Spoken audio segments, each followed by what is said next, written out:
We're going to go ahead and get started.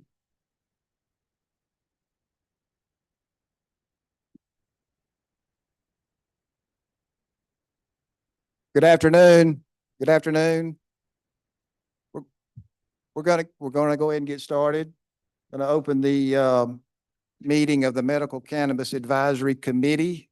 Thank you all for coming. We do have a quorum. We have some designees for Dr. Edney and Chris Graham. So we'll get this meeting started. We have kind of a short agenda. We'll take some public comments towards the end of the meeting.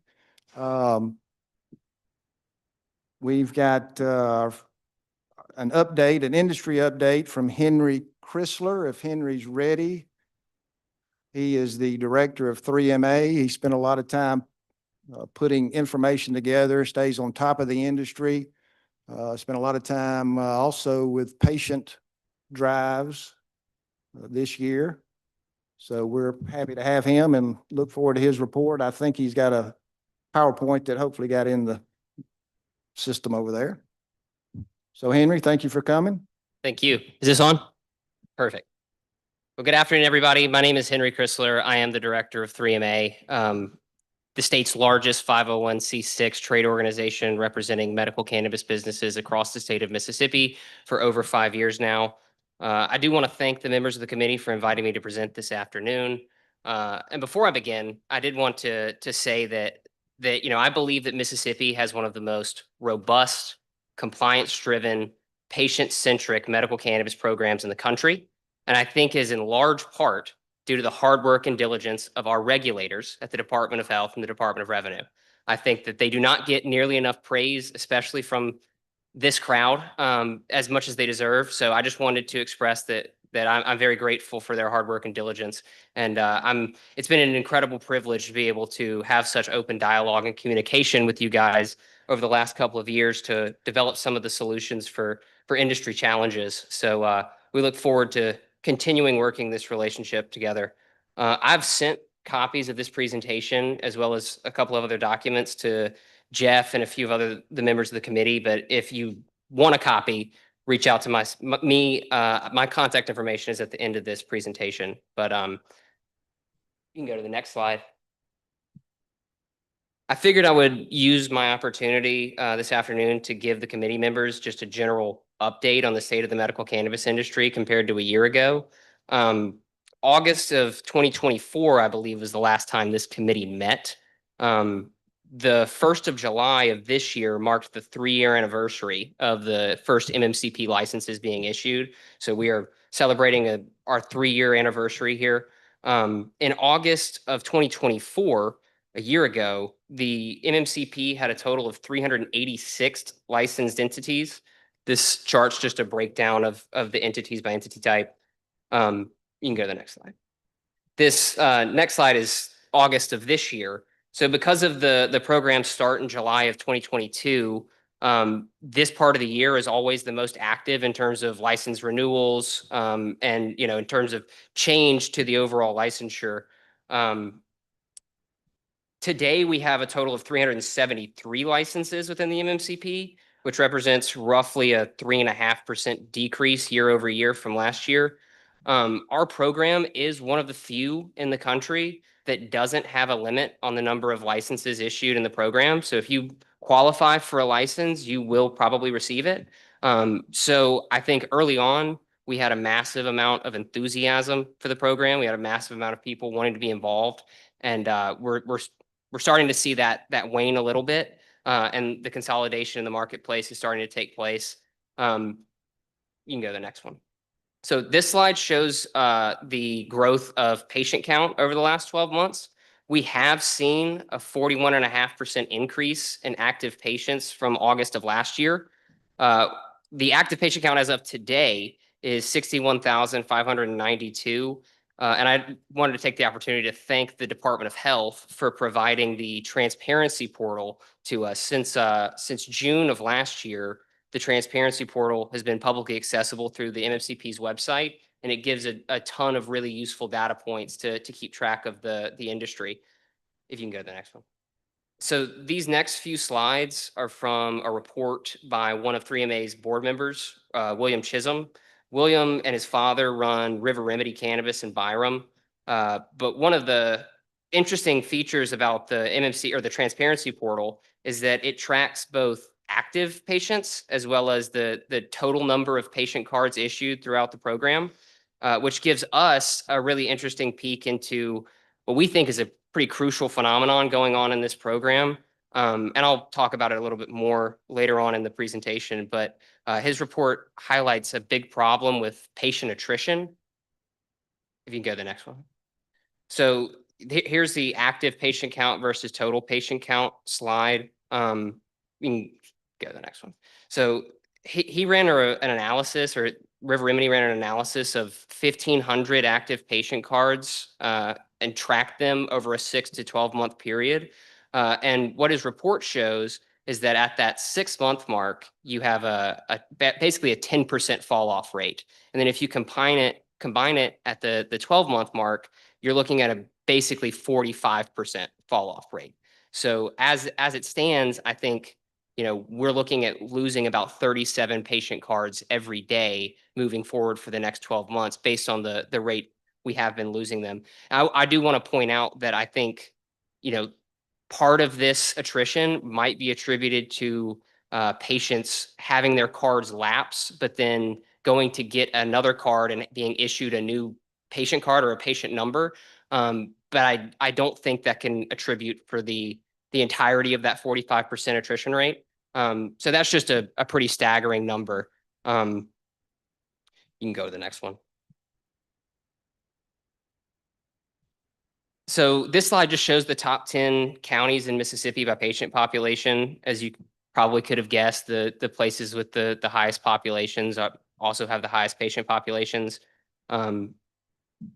This is just a map of the licensed dispensaries we have in the state, which kind of matches the overall patient population. The next slide I have here is just a comparison of the licensed map versus the Department of Revenue's opt-out maps. We've got 17 counties in the state that have opted out completely from dispensary sales, as well as I think about 80 cities across the state. So if you compare the two, basically anywhere where a dispensary is legal, you've seen them pop up over the last few years. This next slide is just a breakdown of cultivation entities by license tier. So as you guys know, we have a licensed cultivation tier system. So with specific amounts of canopy that you can use. Tier 1 micro cultivations and tier 1 cultivation licenses make up the majority of the licenses, but tier 1 and tier 2 cultivators make up about 395,000 square feet of the 595,000 square feet that's currently licensed, which is shown on the next slide. But this graph just shows the total amount of licensed canopy space within the state. What's really interesting is that there's currently only one tier 4 licensed cultivator in the state. When we started in 2022 or 2023, we had 2 tier 6 licenses. We no longer have any tier 5 or tier 6 licenses, only one tier 4 license. So it just shows how even some of your larger companies have scaled back production to kind of meet demand. In March of 2023, we did have 782,000 square feet of licensed canopy. So it's down about a quarter, about 25% from its peak. This slide is the sales by product type. So it just shows what monthly sales are from the average dispensary based on product type. As you can see here, still prepackaged flower and pre-rolls make up roughly 60% of the market, which we do think that the MMCEU allotment changes that took effect in July, thanks to Senator Blackwell and Representative Yancey, we do think that that's provided a lot more adequate options or access for patients to use alternative methods of ingestion. But we don't think it's obviously hasn't been fleshed out in the numbers yet. It's just 60 days in.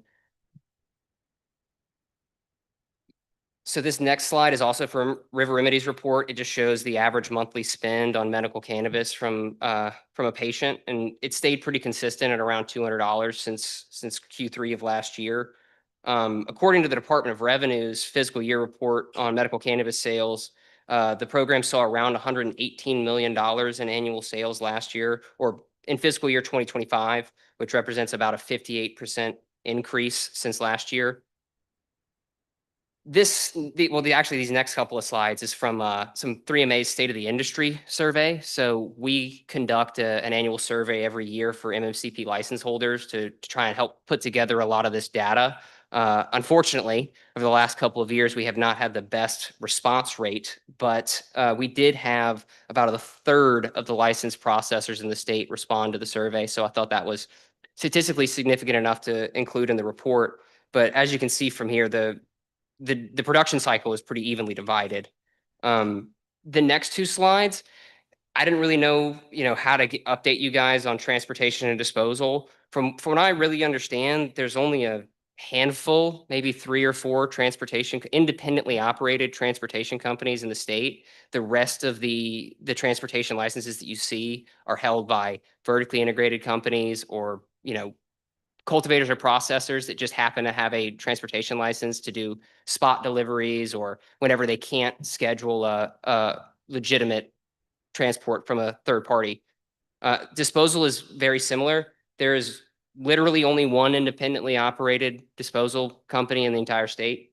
Not really sure why that's the case, but just thought it was important to bring up. This next slide here says a part of our industry report, I did reach out to the 2 operational laboratories in the state to try and get some feedback on what they've been seeing over the last 12 months. In August of last year, we had 3 operational laboratories, but I think one of them ceased operations at the beginning of this year or earlier last year. But this slide here just shows a couple of the common industry complaints or industry concerns that I think both of the labs have fielded over the last year, and I was hoping that the committee might be able to address a few of them. One of the major complaints is research and development testing for pesticides and heavy metals, and so I think, in my opinion, and I think the testing labs would support this, that the more research and development testing that is available, the better. I think that there might have been some concern at the beginning of the program when it came to R&D testing for pesticides that you could potentially game the system, continue to use pesticides, but then, stick the product on a shelf and wait until the pesticides evaporated or eroded and then tested it and put it on the market. But I think and the labs have assured me of this, that that's really not the case, that that's not really a concern, that if you do use pesticides, that you're not going to be able to, R&D your way out of a failure. And very similar to heavy metals is that if you have heavy metal contamination in your product, no matter how long you wait, that heavy metal is still going to be in the product when you test it again. So, research and development testing just provides the producers with an opportunity to spot check and check on their components before they spend the time and money to produce a full batch and then have a full panel COA tested. So just wanted to bring that up as something that I think that the industry would like to see was R&D testing allowance for heavy metals and pesticides. The second thing here, and I actually had one of my members bring me some props.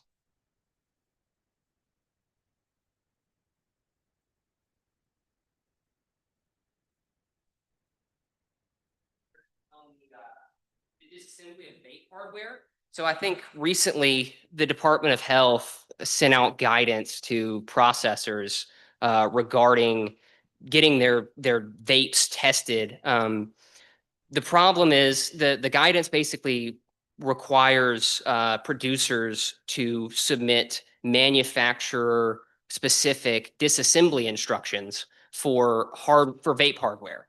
But the reality is that basically every single one of those examples there is not meant to be disassembled. There are not disassembly instructions available from the manufacturer. Once those products are put together and assembled, they're not meant to be disassembled. And so when a testing lab has to disassemble a product, they are potentially contaminating that product. And so, I think a very simple solution to this would be to just allow the producers to submit the hardware and the components of the hardware, of the concentrate or the distillate that they're going to put into the vape separately. I think you could still include something like MCT oil in the actual hardware itself if you wanted to test whether or not the hardware was contaminating the contents of the hardware. But without proper disassembly instructions, what's happening is these testing labs are basically breaking apart these pieces of hardware, and it's causing contamination issues. So I think those are two things that I think the industry has asked for a number of times, and obviously I would hate that 3MA or that I would suggest anything that might increase, public health or safety or risk to public health or safety or compromise diversion. But I really don't think that either of those things would actually do that. So I would just humbly request that the committee consider making those two changes. So this leads me to one of my last slides.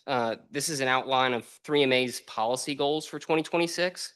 So as you guys probably know, 3MA has been pretty involved in the legislative space over the last couple of years. We've had the awesome opportunity to be able to work with Representative Yancey and Senator Blackwell over the last couple of years to come up with some legislative solutions for some of the industry's problems. And I have gone ahead and written some bill proposals that I sent to Lee and Kevin earlier this week. But one of our main policy goals this year, and this is something that this committee has been asked about before, and 3MA has actually included this in a few of our earlier policy proposals in previous years, but it's to do with potency limits. So as you guys know, we still have a 60% potency cap on concentrates and a 30% potency cap on flower. I think you guys have heard plenty of arguments in favor of removing those criticisms, but maybe one of the things that you guys haven't heard yet is that, so there is clearly a certain subset of patients within this marketplace that seek a higher dosage or a higher level of relief. And those patients can actually currently achieve that level of relief through the products that are available in the marketplace. The problem is they're actually forced to consume more of the product in order to achieve that, that level of relief that they're looking for with a 60% potency cap. I mean, the point of a concentrate is so that you can consume less of it in order to achieve the desired dose. And so I think by having an arbitrary limit on potency, you're not preventing people from quote unquote getting higher. You're just forcing them to spend more money and smoke more cannabis, which is objectively bad for their health. So I would humbly, request that you guys consider removing those potency caps. One of my other policy goals in 2026 will hopefully address one of the ongoing problems that I brought up earlier with patient attrition. So our current program only allows practitioners to certify patients for up to 12 months at a time. We believe that due to the limited access some Mississippians have to a certifying practitioner, there's almost 35 counties in the state that don't have a single licensed certifier. So that's almost half of the state of Mississippi does not have adequate access to a certifying practitioner. So with that said, I think a possible solution for some of those patients would be the allowance of a 24-month patient card. I think, allowing for people to get access to the program for 2 years would cut down a lot on that attrition rate. And I think, for many patients, their underlying diagnosis is not going away. If you have ALS or if you have cancer, that's a lifetime diagnosis. And, to be forced to go back to the practitioner every year and, pay a fee. I mean, this is not the same thing as going to your annual checkup. A vast majority of the patients that are certified in this program are not certified by their family doctor or their, normal MD. It's almost always a third party cannabis doctor.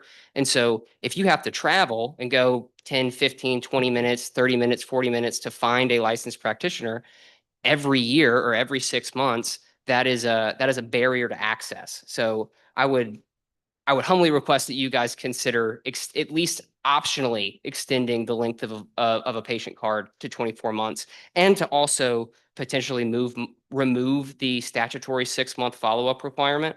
I happen to know, I'm not trying to, call anybody out, but I happen to know that that 6-month follow-up requirement is not enforced on a statewide level. There are doctors that do not require it, and then there are doctors that do, which causes a disparaging experience between two different patients. One patient goes and they get their card and they're forced to go back 3 months from now or 6 months from now and pay an additional fee, while another patient goes and sees a doctor and gets certified for up to a full year. So I think by having that statutory requirement but not really enforcing it, you're creating varying results.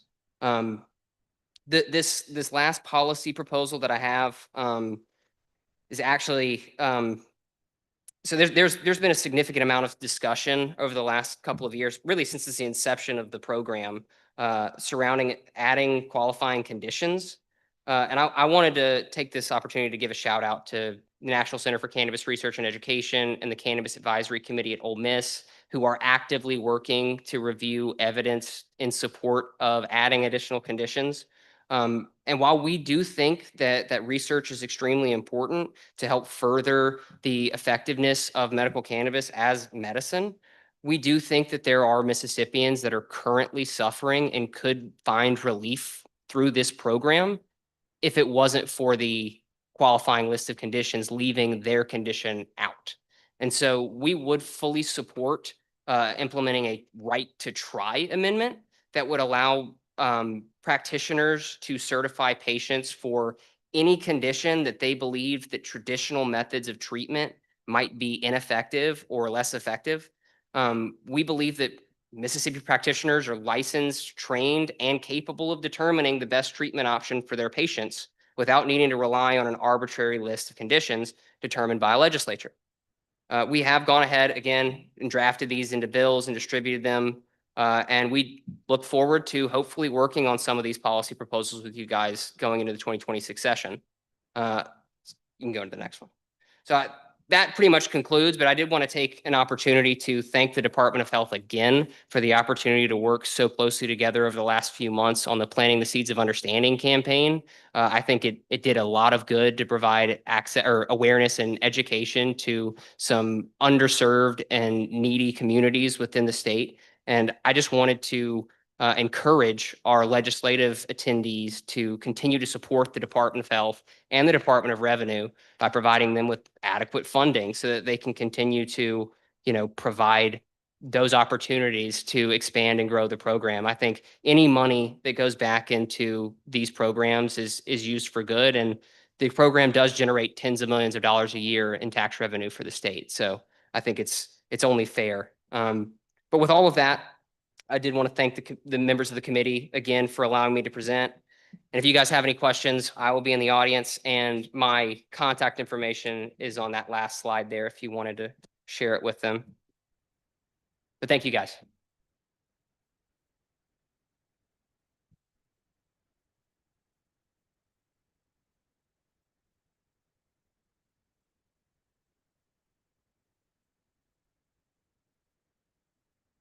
You walked away too fast, Henry. I had a question, and maybe Laura, you can help. Did I understand that if somebody's card expires, do they sort of start the process over and get a new number, a new card? And the reason I asked, it seemed like that would sort of skew the numbers or make it hard to, do we have a new patient or do we have an expired patient that's coming back on?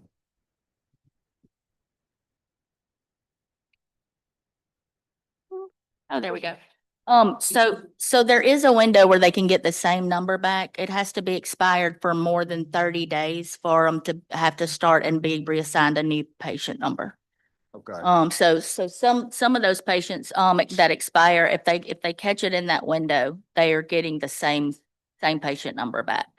Okay. Um, And then if not, it would, statistically, it would look as if a new person had a card, I guess is what I'm getting to. It just kind of skews the numbers a little bit. Well, yes and no, because the number of cards that are issued as active is still the number of active patients, Right. no matter what. Right.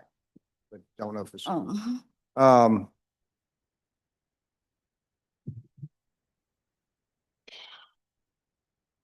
does anybody else have any comments about, any of the board members or committee members on Henry's report? And there were the three items that he's recommending: potency, the 6-month follow-up, or to a 12-month card, and then the right to try proceeding. And my comment or question there, and Henry, this may be to you too, if you know, but are there any records that or statistics that tell us how many people go back for their 6-month meeting and their card is canceled or discontinued? And if that's zero, that seems to make your point of it's kind of an unnecessary thing to go back to, if that makes sense the way I'm saying that. Are people going back to the doctor for that follow-up in 6 months and 5 or 10% are not getting their card renewed or continued, or is it just zero? And if it's zero, that seems like a reason to stop doing it. We know that. I don't know that there is a way to tie it to that directly, because that's part of the medical records. I mean, I think obviously our legislators are here and can speak to it, but I think the purpose behind that was so that they would go back to the doctor for follow-up care and assure that it was working for them and doing what it was supposed to do as a medication. Right. Makes sense. Anybody have anything else on those topics? Anything? All right. Was one of his recommendations that when you go to see a provider, excuse me, this licensed to write cannabis, medical cannabis, that the provider should have the freedom to give it to the patient for anything that they think it might be benefited? That's what I understood. Yes, Oh. that was his recommendation or proposal that 3MA will make. Is that correct, Henry? Okay, yes. So that kind of does away with the list of it's supposedly going to work on. It sounds like it would, unless there were other requirements that if I could see a possibility, if that were approved, that maybe you do have to have more return visits with your physician or something along those lines. I don't know. You know, he didn't mention that, but that would. But seem- that at this point is subjective. Yes, that would be if that were approved, I guess it would be up to the physician and his consultation with the patient. The way I understand it. Well, even though it's not against the law, I've been practicing medicine for 40 years and I can't write something just because I think it's going to help somebody. It needs to be first of all, the FDA gives some recommendation. Now you can write things off label, obviously, but you got to be careful with that. There needs to be research and studies outside of that office that says this product at this dose and all that has been shown to be effective, not just, I think it'll work, you know, that's, I don't know. Right. Thank you. Anybody, anything else on those? Thank you, doctor. I'm gonna have to agree with Dr. Easterling there. It would be very difficult to justify a free-for-all for numerous reasons. Mostly, patient care. From the patient's perspective, it's obviously a safety issue. From the practitioner's point of view, it's a liability issue. So you got to be really careful with both those gamuts right there when you kind of have a free for all. Obviously, we support the system, but as we know, all professions aren't going to have 100% of any profession. They're going to have bad actors, no matter what profession you're going to get into. So we just have to be really careful on that expansion. Thank you. Marcus, can you hear me? Yes, I can. Can you hear me? We can, yeah. Thank you for being here and letting us know that you couldn't be here in person, which is fine, but thanks for showing up. And if you would, I'll just let you introduce yourself and tell us what your role is and how things are going so far. So good afternoon. First, thank you, Mr. Webb and committee, for the opportunity to introduce myself. I'm Marcus Davenport. I work for the State Department of Health. I'm currently serving as the new director of the medical cannabis program. I joined the program in November 2024 and was appointed to the director role in July 2025. Just wanted to say that I look forward to being a part of the continued growth of the program and to being a sustainable and thriving program here in Mississippi. Thanks again for allowing me the opportunity to introduce myself. Well, thank you, and thank you for doing that. We welcome you and look forward to working with you, and we'll ask you to come to a meeting next time we have one, and I'll ask if any of the committee members have any questions or comments for Mr. Davenport. All right, thank you, sir. Good to see you. You as well. Thank you. Thank you. Next item I wanted to take up just for a little consideration to see if there's any interest in this. It had occurred to me that it may be beneficial for us to have some subcommittees for our committee. Oh. Okay. That occurred to me that it may be beneficial for this committee to have or request some assistance from industry owners and people who work in the industry to give us some ideas, particularly with and some of the things that Henry just went over, the R&D testing, the vape testing, maybe as metric issues come up, not necessarily these large overall things that would go to the legislature, but just the day-to-day items that dispensary owners or cultivators or transporters face that we could kind of streamline that process. And I had mentioned to Marcus when I met with him a couple of months ago, and he was receptive to that, that there may be things that Department of Health or Department of Revenue doesn't get feedback on, and they may say, hey, that's a good idea because it doesn't hurt us as far as enforcement or worrying about diversion and those kind of things. It just makes the entire process work easier. So I was just going to put that on the table for the committee. And then my thoughts were to have, just, and this could rotate with whoever does it, but have two or three dispensary employers or owners or 4 cultivators, and let those men and women work on their own. And similar to like, when you prepare legislation, you do this red line version. If there are some regulations that they think could be improved, get that to us in detail or in very clearly, and then we could pass that on to the either Department of Revenue or Department of Health and say, hey, this is an idea that may just help the day-to-day operations run smoother. This is not something we're going to take and ask Senator Blackwell or Representative Yancey to present to the legislature, just the nuts and bolts stuff of trying to run a business and take care of your customers and your patients. But so if anybody's got any thoughts on that or think it may help or may not, and I'll note that hopefully the committee will be reinstated. It does expire in December of this year. So whatever we get going now will be essentially on a short-term basis. And then if people want to volunteer or to do that, or we select some folks to do that, we'll let them do it for a while and then rotate it out. So it's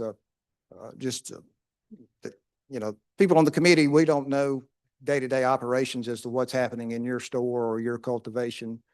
And I thought that may be helpful. Any comments or in that regard? I think it would be tremendously beneficial because as the committee, this is really the only time we meet. So the agendas on what we have here are pretty short, and And we're short-sighted just like everybody else. So we can't know everything in the industry. So if we could get a synopsis, a detailed synopsis to present during one of these quarterly meetings or whatnot, it would help us out tremendously to help you guys out. So obviously it would take work on you guys, whoever would be on the subcommittee. But all facets of all organizations I've ever been, subcommittees are the people who actually get things done. So I think that would be a great idea if we could get enough people to do that. And you wouldn't have to meet a whole lot. You can meet every 6 months. You could do your own FaceTime meeting. We would help you organize those meetings as far as who goes to what. I wouldn't mind doing that, but I think that would be tremendous beneficial for us to help you guys and all the patients here. Thank you. Anything else? So we do have a quorum. I won't even ask for a vote. If there's no objection to that or any other comments, then we can kind of try to put that together. I'll ask Dr. Min, you'll help me, and we'll, if that's okay, and we'll see if we can get that accomplished and get some reports back. I hope for us to meet, I've got a date here somewhere, first or second week or so of November. So maybe we could get some information like that back. And then we also put together our recommendations, which we will vote on for legislation. And then we could turn that over as well to the Department of Health and Department of Revenue, whatever we get back from subcommittees. Okay? All right. Very well. And we've got some time. We'll take some public comments in just a minute. Does anybody here on the committee have anything they want to discuss or bring up before we move on to that? Are we going to vote on any of these recommendations today or just? No, sir. I thought we would just discuss it today and then come back at the November meeting and I think what I did the last time, wrote them out on an agenda, so to speak, a document we can review and go over 1, 2, 3, 4, and vote on each one separately and individually. Back to what I said earlier about letting any provider write something, whatever they think. I would remind everyone in the room that that's how the opioid crisis started. We had a very small percentage of physicians and nurse practitioners and dentists and PAs. They were criminal and they just wrote it for money. But in a large measure, these medications were written for things that they really weren't intended to be written for, such as chronic non-cancer pain. Very little research supports the use of opioids for that. And of course, it just grew from there.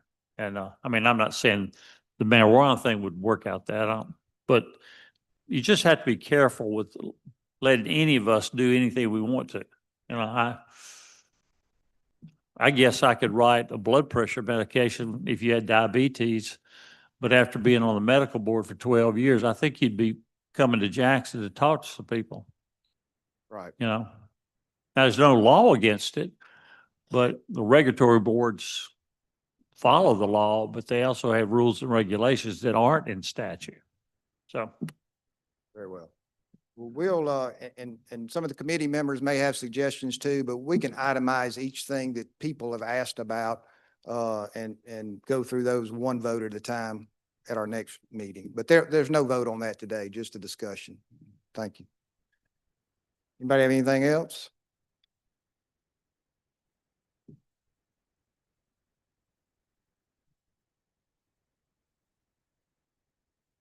And let's just jot this date down. I said November, but, and I'll poll the committee members, but December the 4th at 1:30. And if that turns into too many conflicts, we'll find another date, but we can just jot that down. Beg your pardon? December the 4th at 1:30. And also I had forwarded to the committee members the information that Henry just presented.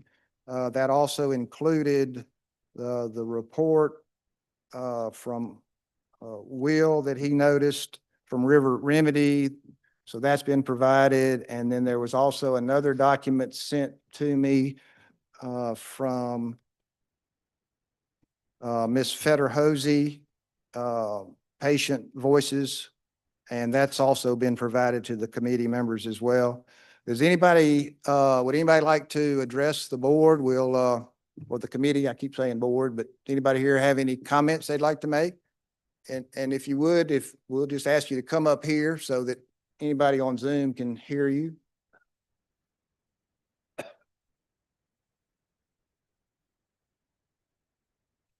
And let us know your name and what business you're with. Good afternoon. Thank you for having me. I'm Elizabeth Fader-Hosey. I'm the director of Mississippi Patient Voices, a political action committee that we created last September for the benefit of patients. After attending one of these advisory council meetings, I noticed that nobody was representing the interests of patients at this meeting. And so out of that was born Mississippi Patient Voices. And so our goal is to provide access, education, and empowerment to patients because, as you know, this is a very nuanced medication. Many people are unfamiliar with it. A lot of people in Mississippi are living in poverty. They can't afford health insurance. They can't afford to go to the doctor, pay out of pocket. And then there's the stigma of the last 50 years. And I'll just kind of talk about how in this room today, I felt that stigma. Earlier, when the physicians were talking about the right to try option, the words free for all, bad actors, words like that, to me, insinuate that people who are seeking relief are liars and that they are trying to perpetrate a fraud to get their hands on drugs. And I take offense to that. And then I'd like to remind you all that, yes, the opioid crisis is a crisis, and that is how it started. But medical marijuana or cannabis cannot kill you the way opioids can. It will not destroy your life. It will not cause your body to stop breathing. So I understand the concern of the opioid crisis, but cannabis is not opioids. And I just, from a patient who has, and I know there's a lot of patients out there who they literally, that's it. Their traditional medications aren't enough. They have to bridge the gap. And so that medical cannabis is a really great concurrent treatment for people who are needing PTSD relief and their SSRIs are just not quite there, or they have to keep going up on their Xanax, or they could get medical marijuana. And that could prevent them from having to take more and more every year. That's my story. So I take offense to that reaction. Pardon me, I'm shaking. But I'll go back to that point and say that Mississippi Patient Voices fully supports the 3 policy changes that 3MA presented today. From the concentrate side, it is the most effective medication for acute relief, concentrates. And because of the cap, that clean, pure plant medicine is being diluted with additional substances, false terpenes, flavorants, whatever. It's going into that concentrate. It's degrading that medicine, adding more contaminants to the lungs. It is harsher. It is not clean medicine. So from a patient side, please eliminate the cap. I've used concentrates from other states where there is no cap, and it's okay. It's not going to kill anybody. No one's going to become insane from a high concentrate. It's just not happening. That's not the reality. So we fully support that change. The second one is getting rid of that 6-month checkup. I fully support that. People have enough going on, getting to the doctor one extra time. That's just too much. And we shouldn't ask people to do that. They don't have to do that for other medications. And in fact, I've never had a doctor really even check on how the medication's going. They just write it and send you on your way. And then the third thing was the right to try. And I know that makes you all uncomfortable, but I'd just like to remind you that the practitioners in this state, they took a Hippocratic oath. And that is to make sure that what they do is in the best interest of the patient. And I think we need to have faith in our doctors and have faith in our patients so that they can make those decisions together. And so from that perspective, we fully support those three things because they are patient-centered changes. So that's all I'll say to that. And then I won't read my report for you guys since you got it via email. But we've launched a statewide patient drive campaign. Not only are we certifying new patients, but we are providing education for the communities. We are empowering patients with dosing tips, how to avoid, using too much medicine, what to do. We provide a patient journal. And then we like to connect them with the cultivators and the processors and the dispensaries so that they can learn about the allotment system. They can learn about their units. They can understand how to read labels, the fact that you can scan your medicine and see the COA and what that means. We're teaching patients how to do the portal themselves so that they know how to log in, find their certification, figure out what their units are. We teach them how to do that.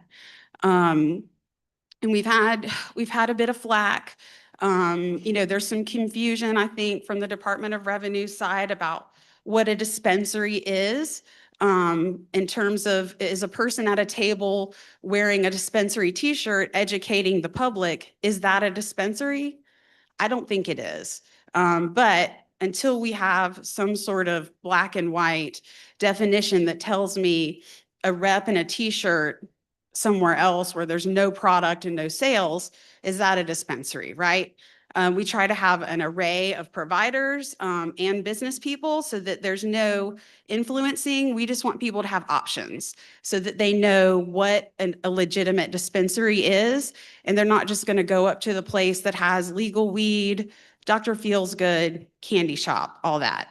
So that's the purpose of our events, and they're very successful so far, and we're going to continue doing that. I would ask the committee again, back in November, I requested or suggested that the state invest in public service announcements put on by the Department of Health or maybe the University of Mississippi. The industry would chip in on this. I know they would. Patient voices would help. If we could do public service announcements, just telling the public about our program.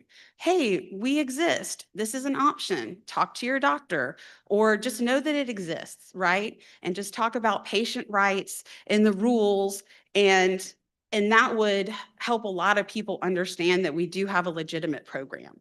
Because right now, a lot of people, probably a good like 15 to 20% of the people coming into our events did not know there was a program in the first place.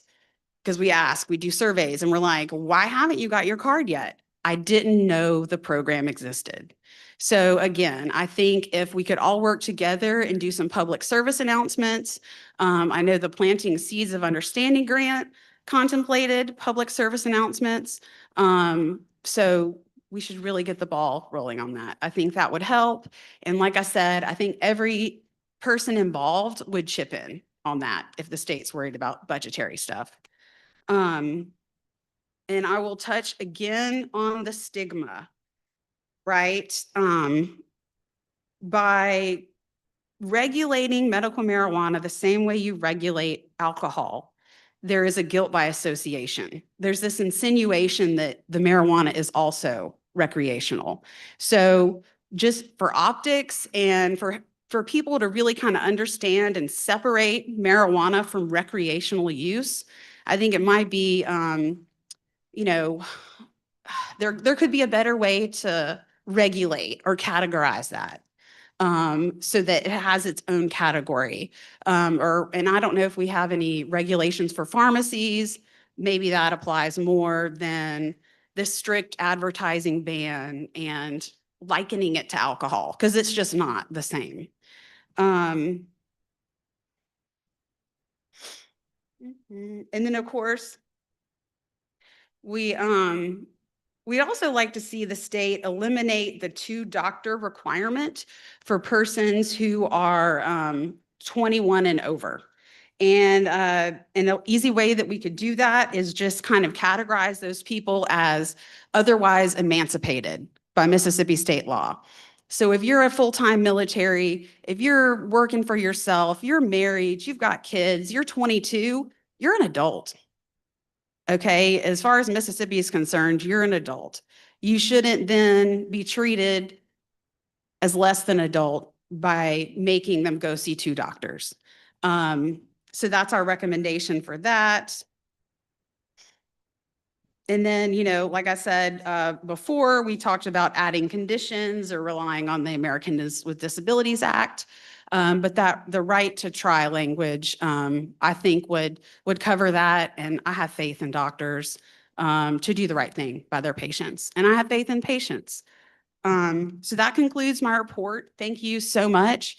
And thank you to the Department of Health. They have come to our events and stayed with us and participated, and they quizzed and they made sure we were doing the right thing. So thank you so much for that. That's it.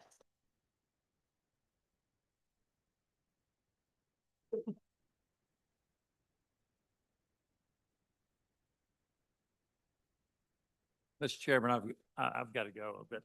I've got to go. Okay, thank you, Doctor. Thank you. And Ms. Federhouse, I would just ask one thing, though. I know you've taken a lot of information from patients, and you may not have really thought about it, but if you acquire information or can put it together about the 6-month checkup, the 1 year. For example, I didn't know there was 35 counties that did not have a certifying physician there. So if you've got some real life stories you can compile and get that to us, it may be helpful. So if you kind of, okay. All right. Thank you. Anybody else? Yes, sir.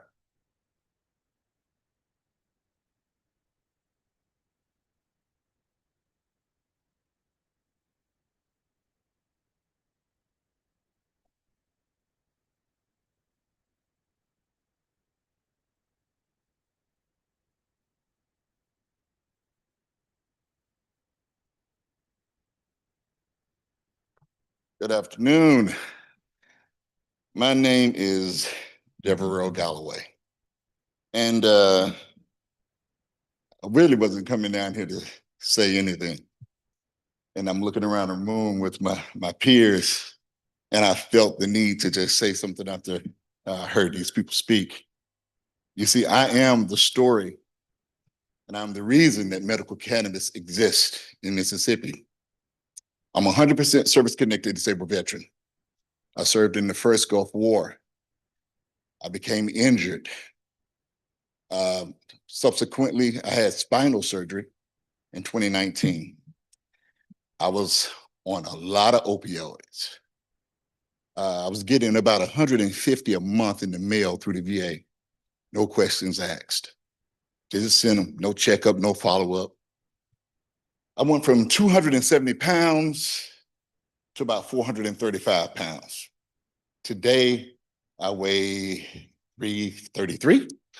I'm in the MOVE program at the VA. And because of medical cannabis in Mississippi, it allowed me another option. Today, I'm proud to say that I don't take any opioids at all. No, hold on. I don't. Nah, see, I got a lot of other vets that suffer and they don't have access. They don't have access because of the stigma associated with cannabis and illegal cannabis use. So I became first a patient in the great state of Mississippi, because only in this state am I allowed to stand here and tell my story to strangers, people I don't even know. People who know me don't even really know my story, because I suffered in silence because of the stigma associated with cannabis. Because as a growing up here in the South, you know, we grew up in a Bible Belt.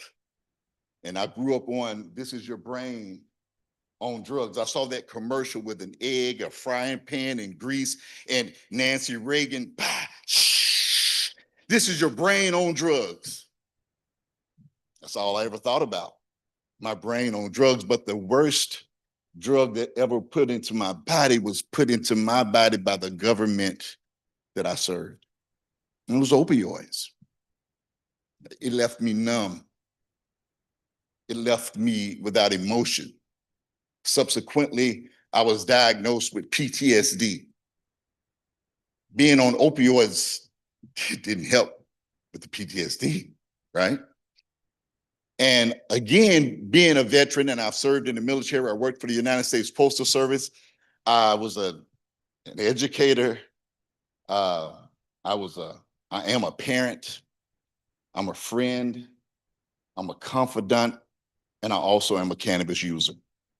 And I stand here proud to say that. So when you look at governing, we all need to be represented. Every corner of this state needs to be represented, not just in numbers, but in ethnicity, right? We need to reach out to the culture, the people who are being arrested every day. Nobody should be going to jail for cannabis. They selling it at the gas station. It's called THCA. Okay? Nobody should be arrested, pulled over, say, you smell like marijuana. Well, yeah, I just got it from the gas station. Of course I do. And now I'm taking a plea because I don't know my rights. I don't know to say it's THC, sir. I just got it from the gas station. Whatever you do here today, when you leave this room, leave knowing that you actually heard from a patient, not just someone in the industry that's trying to make a dollar. I was born here. I went to Murrah High School.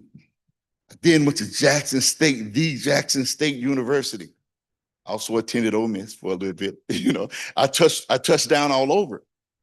But I also represent the many people who need this the most. This is just not about dollars. This is more than that. This is about changing lives. And if you really want to talk to somebody, talk to the patients. Talk to the patients directly to them. They want to be heard. Okay. And I'm glad that I was able to come here today, give you this speech synopsis. I wasn't trying to, ruffle any feathers, but I felt the need for you to feel the passion of someone who is actually living in pain. I have neuropathy bilaterally today. I have no feeling in my right leg. I'm supposed to be using a cane, but don't tell them it don't look cute. So I didn't bring the cane. It's in the car. Okay. But I'm here to let you know that legislation it's more than about dollars when you do this. It's about touching people's lives.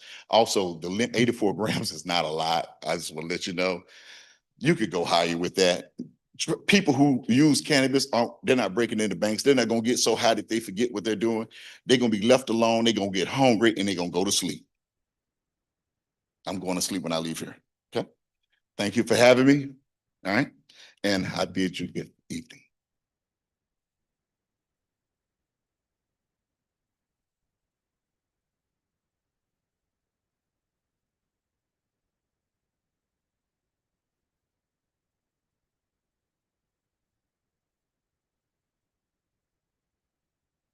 Thank you, Mr. Callaway. Thank you, sir. Yes, ma'am. Go ahead.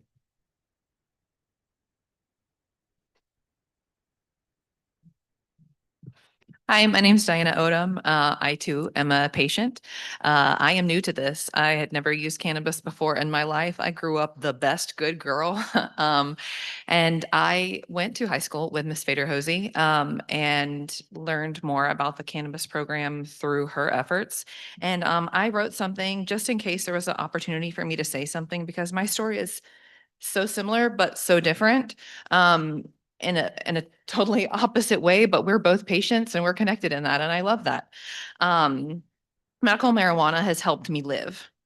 I have an incurable genetic disorder called Ehlers-Danlos syndrome, and it is a debilitating disease for many people who have it. It's extremely multifaceted. There's not one part of my body that's not working. It's my entire body. The glue of my body does not function like most other people's. So I have widespread pain. I have digestive issues. I have mental fog. There is not one facet of this that medical marijuana fixes, but it helps me be able to function. I am a different person since I have been able to take medical marijuana. I was on the verge of getting a disabled placard on my car, and now I was able to walk in this morning after last week having dislocated a hip on my own without a cane. So it has changed how I'm able to function in my community and made me a different person. With all that comes with medical marijuana in the state of Mississippi, there is a stigma. There just is. And I understand why many people think that it is just an easy answer to get people off of pain medication and off of opioids. And I don't discount that. But for me, it's not just the pain aspect. It is the fact that this medicine helps support many aspects of my specific disease. Uh, the changes in medical research funding recently mean that even though my disease is incurable, they're not going to be doing any more research on it. So I am on my own trying to make my way through life. And it is hard to do that. I am a white woman who's able to thankfully pay all of her bills. It is still difficult for me to keep up with 6-month checkups. I just had mine last month for my first 6 months. And I was scrambling to get it done. So if it's an impediment for me, I know it's an impediment for other people. My medical marijuana treatment plan has changed me. I am able to lead a more pain-free life. I'm able to be more active. I am able to move. And I finally feel like there is some hope in my life. I attended an event this past week with some of the people from Patient Voices, just as a hi, I'm new to this. And to have the community of those people made me feel so much less alone. I don't feel like I am a medical marijuana poster child. I just feel like people don't know how much it has changed people's lives because a lot of people don't want to talk about it. I own a small business on the Gulf Coast that works with many, many large companies. And I don't feel like I can talk openly about it. I feel like for whatever reason, there will be a stigma. People might not want to do business with me, or people might second guess the decisions I make because of it. And that is a shame. And so I appreciate the people in this state who are working to try to combat that. It really has made a difference for me. So I just wanted to say that I am a vital part of this. I am a patient. I am the person that goes into the stores every week and is trying to find a way to make sure my body can function better so I can be a better person in this society. And that's what we all have to do. I am the person that if I could have a higher dose, I'm not going to be going crazy. I'm going to have to buy less over time. I should not have to have those hurdles. If you want to do it, you're going to do it. That shouldn't mean that I shouldn't have access to the medicine that helps me function. I'm not walking through here, hey guys, that stigma is not patience. And if it is, everybody has a right to live their life. But I think a majority of us who have been through this journey are here to say medical marijuana has changed the game for us without a doubt. And I appreciate the state of Mississippi and the people who wanted this program and are working so hard to make it stronger.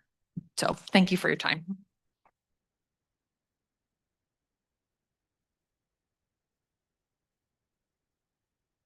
Thank you, Diana. Thank you, Mr. Calloway. Thank you, Elizabeth. You know, as I wanted to remind everyone, as an advisory board, we are normal people just like you guys. You know, in my practice, you can ask any of my patients, I do everything I can to help that patient. I go above and beyond in Meridian, Mississippi. Ask any one of my patients. We are here in a voluntary state to help you guys. We support this program, or we wouldn't be here. We don't get paid. We don't do anything that advances our career here. We want to help you guys, just like Senator Blackwell, just like Representative Yancey. We want to help you guys, but we need help. You know, we don't know everything.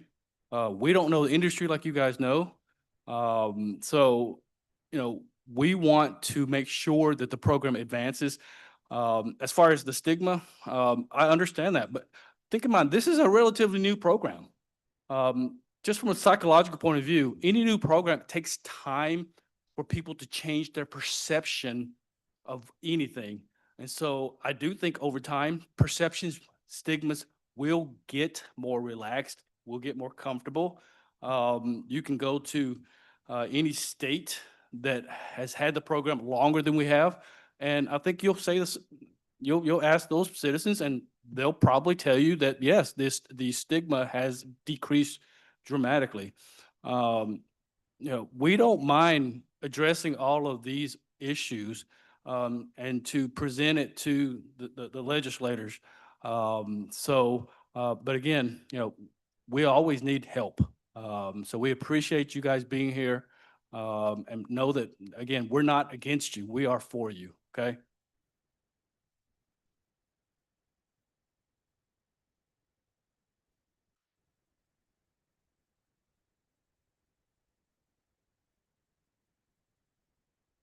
Anybody else?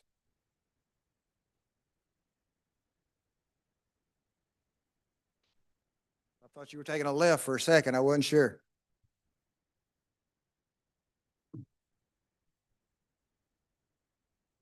Hey, my name is Matthew Harris. I'm the owner of Smoky River Cultivation. So today I would like to ask y'all to consider adding Americans with Disabilities Act to have access to medical cannabis here. We've got about 400,000 disabled Americans living in Mississippi, some of who don't qualify under the current list of conditions. So I was just curious what y'all thought about possibly adding people who qualify under the Americans with Disabilities Act that are already in Mississippi. Could we add them to qualify for medical cannabis as well?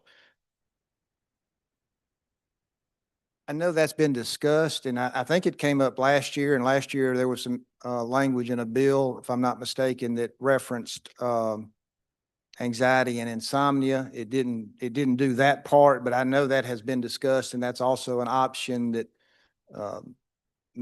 could go along with or take the place of the physicians letting somebody try it, you know, so that certainly has been discussed. And I know there's a pretty extensive list on that as well, you know. There is, and there's people who don't currently qualify for the program that I feel like we could possibly help if they wanted to use medical cannabis as an option, you know, obviously. But I feel like that would be one barrier that we could remove for potential patients. And we as a committee probably should just put that on our next agenda, and we'll have 2 or 3 options. And of course, the committee has to vote for the recommendation that we give, and then that goes further. But yeah, I think that certainly should be included in that. Yes, sir. Thank you. Yeah, thank you.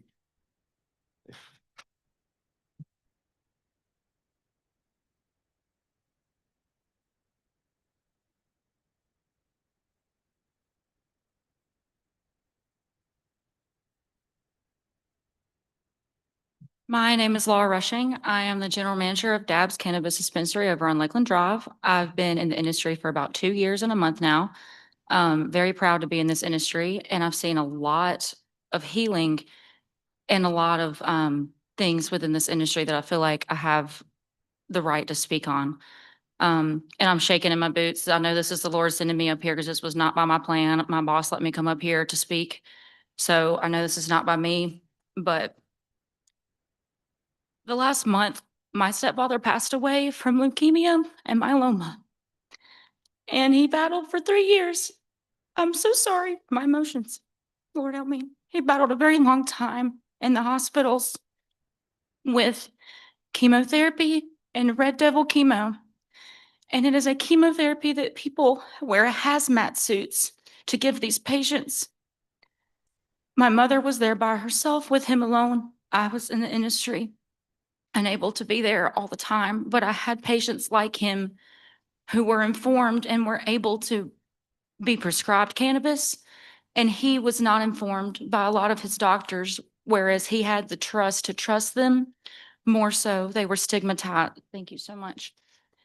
The stigmatization around it with a lot of his prescribing doctors, he was scared to trust it. So I would like to see more change in the progression as the pharmaceuticals and us work together to help these people, because that's the bottom line, is these people need help and they need healing. And had my stepfather known that, he could eat a gummy and go to sleep and not have his bones break going to the bathroom. I'm so sorry. I'm so sorry, but I would have loved to have seen that. And the stigma behind marijuana is what causes people to not choose this medicine. And they can hear us all day, but and I say that to say sometimes people don't have the time to wait for the stigma to pass. And that's why education is needed in front lines that we can't see them first in, because we're not there first to help them. It is y'all's job to, if we can work together and heal Mississippi, because these patients need it. And now I have my mother wondering, why didn't we just try it? And I'm like, Mom, I know. And I'm not the only one like this with the story. There's people, I have patients come in with, go through cancer, they've had car wrecks, and it took them so long to get help because they didn't know they could have it. And the option to choose should be a freedom to be able to choose if they know it's available. And a lot of them don't. And I pray through this meeting that you hear that there are people who don't know about it. And if they do, they know that it's stigmatized, and we need to move past that quickly, because some people don't have time to waste on if they think it's right for them or not, whenever there's education that we can provide them for, if we work together to do that and save more lives in Mississippi than people will realize. It's not paying anybody out of pocket in the cannabis industry to help them get off of that chemotherapy. It's not lining the pockets of anybody in the cannabis industry to help people walk again and walk through that industry whenever they came in a wheelchair. And I pray through this meeting that we see progression in education and removing the stigma by educating them whenever they come through the door, and we can work together through that from the pharmaceuticals. And they do the groundwork to know this is going to help them, knowing it won't line our pockets, because that's not the point. We are here to heal people and help people. My stepfather was a great man. He worked for 50 years, very long time for the state of Mississippi, healthy as a horse. And to see him go through something in the last 2 years of his life, on the 4th of July weekend, he was there. 4th of July, I gave him a kiss on the forehead. He was gone on Sunday. And had he known that this was there to help him through any pain he had or any healing whatsoever, that would have been a tremendous impact on my mother, on our family, on him. And there's so many people in the industry, in this state, that are like that, not just myself. So I just came to speak on a whim, because I feel like there's a lot of people who don't have time to wait around for healing, and it needs to be spoke on, and it needs to be not stigmatized, and we need to do the work to get that ground running. Because if there's a stigma, there's a reason, and it took a long time to get that way, but let's take half the time to cut it out and help these people. So I'm no more special than anybody in Mississippi, but I'm one of thousands and hundreds of feel like that. And I've seen enough in the industry to know that people need help. And so I hope we can work together to progress that for Mississippi. Thank you.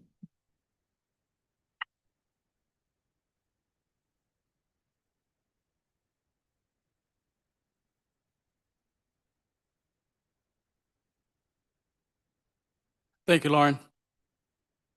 From a doctor's perspective, I'm sorry for your father's loss. Tremendous man, obviously working for 50 years for the state of Mississippi. As patients, we all need to be our own biggest advocates. As doctors, different doctors practice different ways. If you're advocating for you or your patient or your friend or your family and that doctor, and you suggest it, you know it's safe, ask another doctor. Because that's honestly, not all doctors do the same thing every single way. So that's what, from my perspective, not just being a doctor, but being a patient of other doctors, cancer victims, things like that. I am their biggest advocate, even though I don't agree with everything that that doctor does. I want to be educated and I want to give that doctor a chance. So again, education is the key, not only from the patient side, but from the doctor side. And a lot of doctors, you know, again, if they don't believe in it, find a new doctor. Thank you. Yes, sir. Yeah, my name is Mick Baldwin.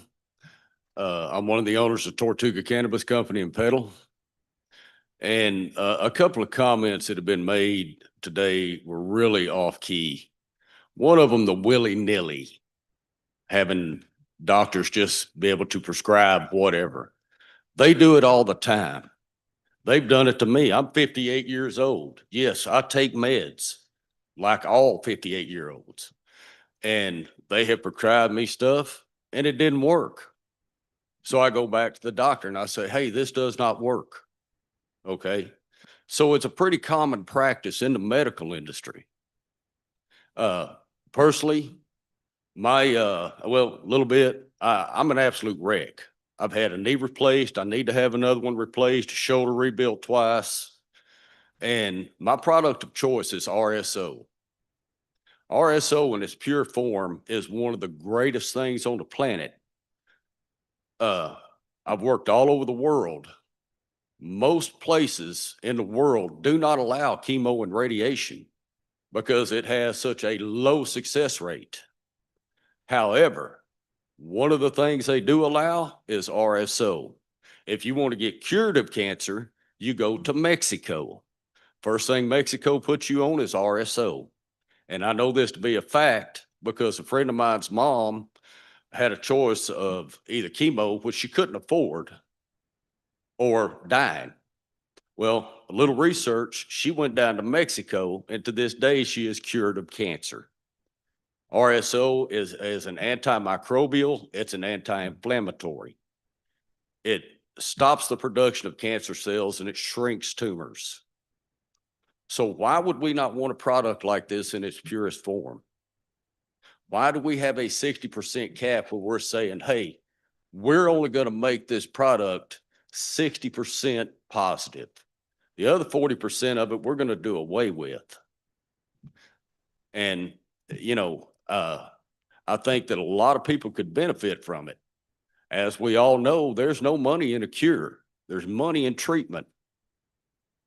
So that's my stance on this. I think what was said earlier about this willy-nilly is extremely offensive because it happens every day. That's all I have to say.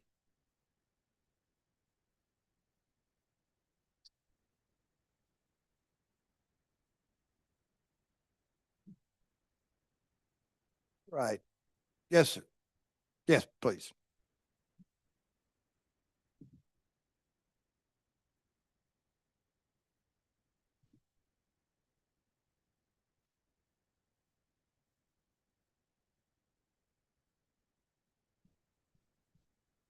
My name is Mike Watkins. Thanks for having me up here. I won't bore you too long. I'm with the DVAC Henderson Foundation. We're a nonprofit that was set up to provide resources and funding that the government wouldn't normally fund or whatever.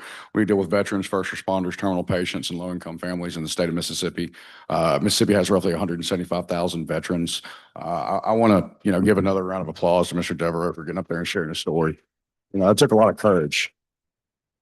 But unfortunately, the majority of those 175,000 veterans in the state of Mississippi have the same story. I was at a veteran event talking about cannabis, talking about the 600 to 800 pills I was on a month when I got back from Iraq, that led to another addiction. We'll get into that later.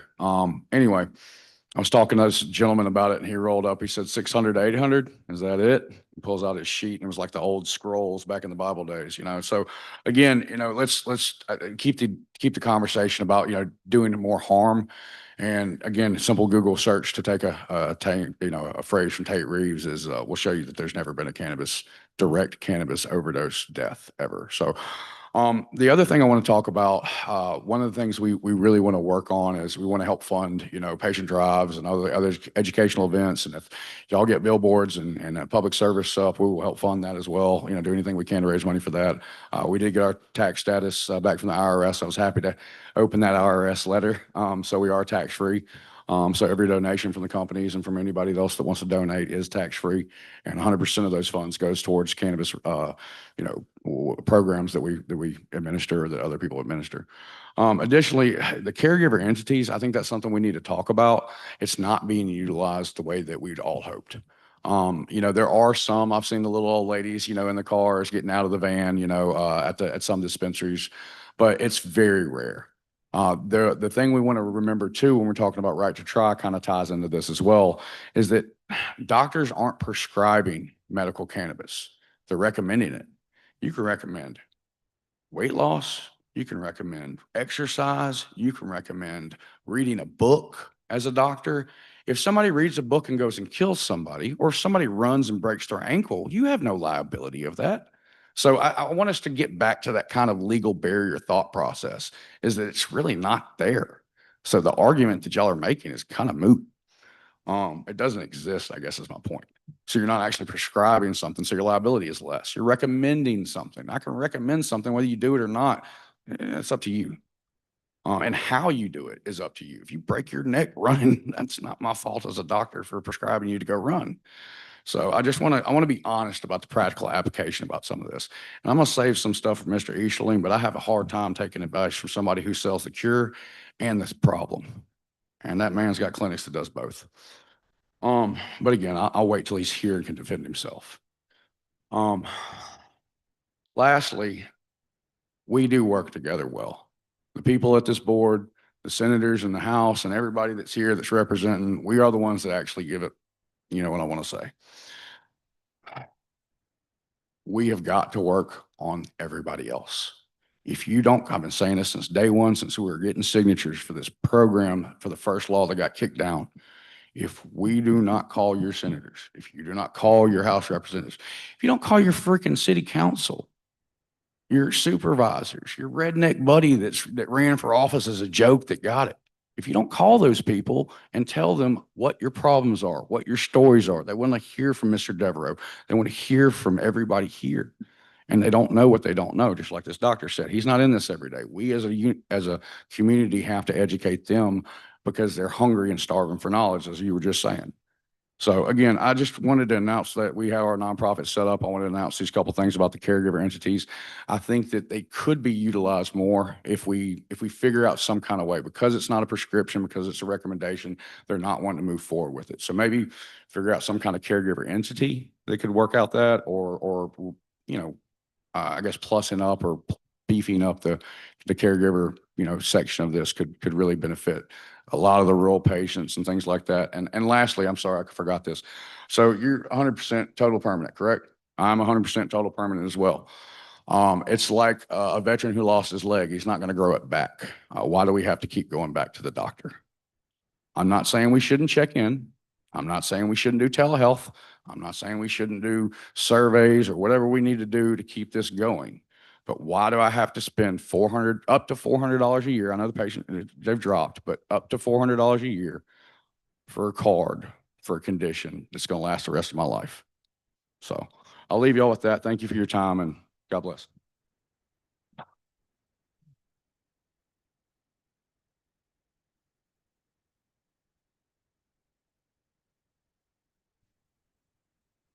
All right. Anybody else? All right. Thank you very much for your comments. Anybody, any other comments from the committee members? Nothing else. Thank you very much for coming. We appreciate it. We'll keep moving forward. Any information you've put together, data that you acquire, forward that to me if you can. We'll incorporate it in what we're doing and hopefully make some recommendations. Yes, ma'am?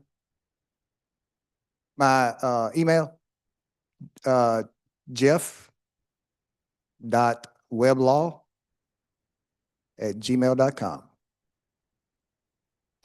All right, thank you very much. We stand adjourned.